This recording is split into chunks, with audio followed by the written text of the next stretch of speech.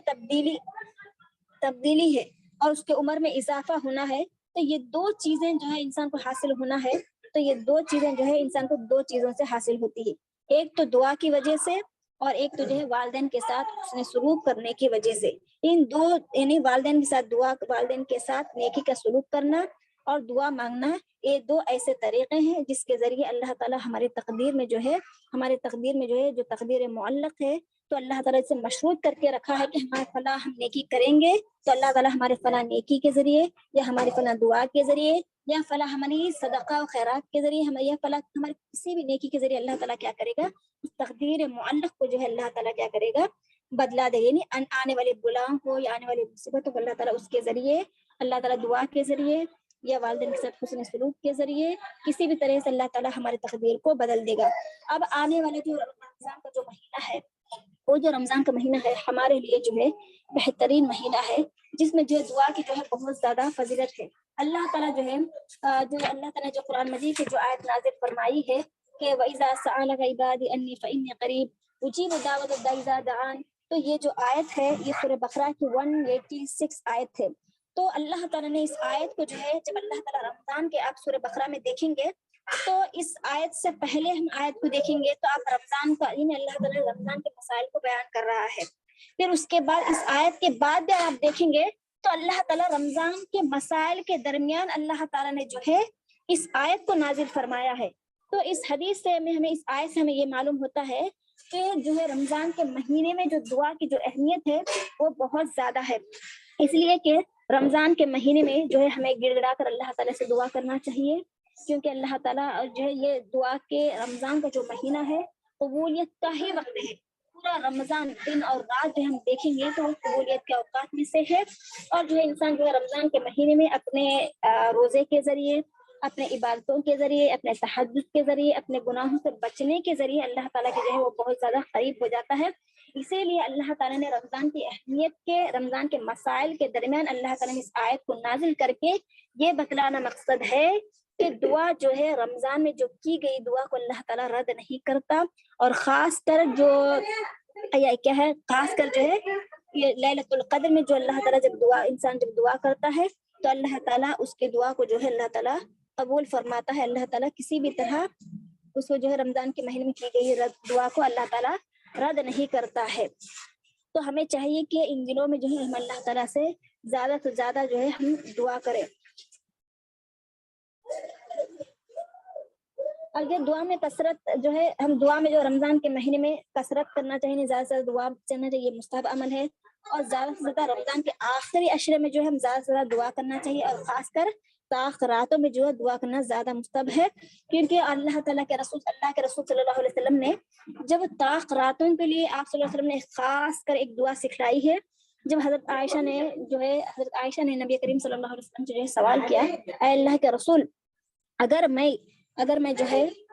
کہ لیلۃ القدر کو پالوں، یعنی شب قدر کو پالوں، تو قدر والی رات کو پالوں، تو میں ان دنوں میں جو ہے اس دن میں جو ہے کیا دعا کروں، یعنی کیا دعا پڑھوں، میں زیادہ سے زیادہ کون سی دعا پڑھوں. تو آپ صلی اللہ علیہ وسلم نے انہیں حضرت عائشہ کو جو ہے یہ دعا سکھلائی، اللہم انک عفو تحب العفو فاعف عنی. اس میں جو ہے یہ دعا اتنی جامع ہے، اس میں جو ہے انسان کے لیے بیماریوں سے بھی نجات ہے، اور اس سے انسان کے لیے دنیاوی فوائد بھی ہیں اور آخرت کی فوائد ہے. اس میں جو ہے انسان اپنی بھلائی مانگنے کے ذریعے انسان جو ہے دنیا اور آخرت کی تمام بھلائی کو جو ہے اس میں اللہ تعالیٰ نے جمع کر دیا ہے. یعنی جب انسان جو ہے استغفار کرتا ہے تو استغفار کے بدلے میں اللہ تعالیٰ کیا کرتا ہے، اللہ تعالیٰ اس کے گناہ کو مٹا دیتا ہے. لیکن اس کے رجسٹر میں یہ لکھا ہوتا ہے کہ اس نے فلاں گناہ کیا تھا، لیکن اللہ تعالیٰ نے استغفار کی بدولت اللہ تعالیٰ نے کیا کیا، اس گناہ کو مٹا دیا ہے. لیکن جب انسان جو ہے یہ دعا پڑھتا ہے، اللہم انک عفو تحب العفو فاعف عنی، تو اللہ تعالیٰ اس دعا کے بدولت اللہ تعالیٰ کیا کرتا ہے، اس کے گناہوں کو بھی مٹا دیتا ہے، اس کے درجات میں بلندی بھی کرتا ہے، اس گناہ کو مٹا دیتا ہے. مطلب اللہ تعالیٰ نے جو گناہ کیا اس کو مٹا دیتا ہے، مطلب اس کے رجسٹر میں یہ لکھا ہوا ہی نہیں ہوتا ہے کہ اس نے کیا گناہ کیا ہے. تو اللہ تعالیٰ اس دعا مطلب اللہ تعالیٰ نے اس دعا میں جو ہے بہت ہی جامع دعا ہے، یہ جو شب قدر میں پڑھنے والی دعا ہے. تو انسان کو جو ہے اگر وقت نہ بھی ملے تو انسان کو جو ہے اس دعا کو جو ہے شب قدر میں جو ہے بہت زیادہ سے زیادہ پڑھنا چاہیے. اس میں دنیا اور آخرت کی بھلائیاں ہیں، اس میں صحت اور عافیت کے لیے بھی دعا ہے، صحت و عافیت کے لیے بھی دعا ہے، دنیا کے بھی لیے دعا ہے، مال و متاع کے لیے بھی دعا ہے، اور جسمانی سے کیا ہے آخرت کو پانے کے لیے، آخرت کی بھلائیوں کو پانے کے لیے بھی اس میں جو ہے یہ دعا بہت ہی اہم ہے.